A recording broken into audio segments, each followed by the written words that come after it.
Chavara Ponmana progressive ഗ്രന്ഥശാല വാർഷികവും നാടകോത്സവവും സംഘടിപ്പിക്കുന്നു. ജനുവരി 1 മുതൽ 7 വരെയാണ് നാടകോത്സവം നടക്കുന്നത്. 1-ന് വൈകിട്ട് വിളംബര ഘോഷയാത്ര നടക്കുമെന്ന് ഭാരവാഹികൾ അറിയിച്ചു. ചവറ പൊന്മന പ്രോഗ്രസീവ് ഗ്രന്ഥശാലയുടെ വാർഷികവും നാടകോത്സവവുമാണ് ജനുവരി 1 മുതൽ 7 വരെ നടക്കുന്നത്. 1-ന് വൈകിട്ട് 5-ന് ഇടപ്പള്ളിക്കോട്ട ജംഗ്ഷനിൽ നിന്നും വിളംബര ഘോഷയാത്ര നടക്കും. Taluk library council secretary V Vijayakumar ഉദ്ഘാടനം ചെയ്യും. തുടർന്ന് വയലാറിന്റെ ഗാനങ്ങളുടെ ആലാപനം, നാടക ഗാനങ്ങൾ കോർത്തിണക്കിയുള്ള മധുരിക്കും ഓർമ്മകളെ, സംഗീതമാല എന്നിവയും നടക്കും. 2-ന് വൈകിട്ട് 5-ന് അക്ഷരക്കൊടിയേറ്റ്.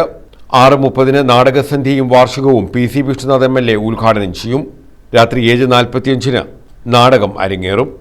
എല്ലാ ദിവസവും രാത്രി 7:45-നാണ് നാടകങ്ങൾ ആരംഭിക്കുന്നത്. 2-ാം ദിവസം വൈകിട്ട് 6-ന് ONV സ്മരണ സംഘടിപ്പിക്കും. 7-ന് വൈകിട്ട് സമാപന സമ്മേളനം RSP സംസ്ഥാന സെക്രട്ടറി ഷിബു ബേബി ജോൺ ഉദ്ഘാടനം ചെയ്യും. കരുനാഗപ്പള്ളി ACP പ്രദീപ് കുമാർ സമ്മാനങ്ങൾ വിതരണം ചെയ്യും. യൂസഫ് കുഞ്ഞ് വിവിധ വ്യക്തികളെ ആദരിക്കും. ഗ്രന്ഥശാല president Ponmana Nishanth, secretary K Hridayakumar, executive അംഗങ്ങളായ T ബിജു, D ഷാജി, വനിതാ ലൈബ്രറിയൻ P അനിത എന്നിവരാണ് ഈ കാര്യം അറിയിച്ചത്. പൊന്മന പ്രോഗ്രസീവ് ഗ്രന്ഥശാലയുടെ 73ാമത് വാർഷികാഘോഷം ജനുവരി മാസം 2-ാം തീയതി മുതൽ 7-ാം തീയതി വരെ നടക്കുകയാണ്. 6 ദിവസക്കാലം നീണ്ടു നിൽക്കുന്ന വലിയൊരു പരിപാടിയാണ് ഞങ്ങൾ സംഘടിപ്പിച്ചിരിക്കുന്നത്. കഴിഞ്ഞ കുറേ വർഷങ്ങളായി നടത്തി വരുന്നത് പോലെ കേരളത്തിലെ ഏറ്റവും മികച്ച പ്രൊഫഷണൽ ട്രൂപ്പുകൾ, 6 നാടക ട്രൂപ്പുകൾ ഇവിടെ 6 ദിവസങ്ങളിലായി നാടകങ്ങൾ അവതരിപ്പിക്കാൻ വരുന്നുണ്ട്. നിരവധി സമ്മേളനങ്ങൾ, കാലിക പ്രസക്തിയുള്ള വിഷയങ്ങൾക്ക് മുൻതൂക്കം നൽകിക്കൊണ്ടുള്ള സമ്മേളനങ്ങളാണ് ഞങ്ങൾ സംഘടിപ്പിച്ചിരിക്കുന്നത്. ജനുവരി മാസം 2-ാം തീയതി PC വിഷ്ണുനാഥ് MLA നാടകോത്സവം ഉദ്ഘാടനം ചെയ്യും.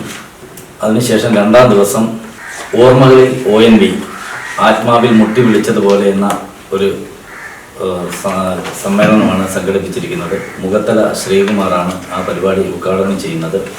ഒന്ന് നാടകസന്ധ്യയുമായി ബന്ധപ്പെട്ട് ജനുവരി 1-ാം തീയതി വൈകിട്ട് 3 മണിക്ക് ഇടപ്പള്ളിക്കോട്ടയിൽ നിന്നും ആരംഭിക്കുന്ന ഗംഭീര വിളംബര ഘോഷയാത്ര ഈ പ്രദേശത്തെ ആബാലവൃദ്ധ ജനങ്ങളും ഈ ഘോഷയാത്രയിൽ പങ്കെടുക്കുകയും ഇതൊരു വലിയ വിജയമാക്കി തീർക്കുകയും ചെയ്യും. അതിനുശേഷം നമ്മുടെ പ്രദേശത്ത് വളർന്നു വരുന്ന കലാകാരന്മാരും കലാകാരികളും കൊച്ചുകുട്ടികളും അങ്ങനെ തുടങ്ങുന്ന എല്ലാവർക്കും അന്നേ ദിവസം നമ്മുടെ സ്റ്റേജിൽ അവരുടെ ഓരോരുത്തരുടെ കഴിവ് വെളിപ്പെടുത്തത്തക്ക രീതിയിലുള്ള പരിപാടികൾ, തിരുവാതിര, ഡാൻസ്, കവിത ആലാപനം തുടങ്ങുന്ന നിരവധി പരിപാടികൾ അന്നേ ദിവസം ഇവിടെ നടത്തപ്പെടുന്നു.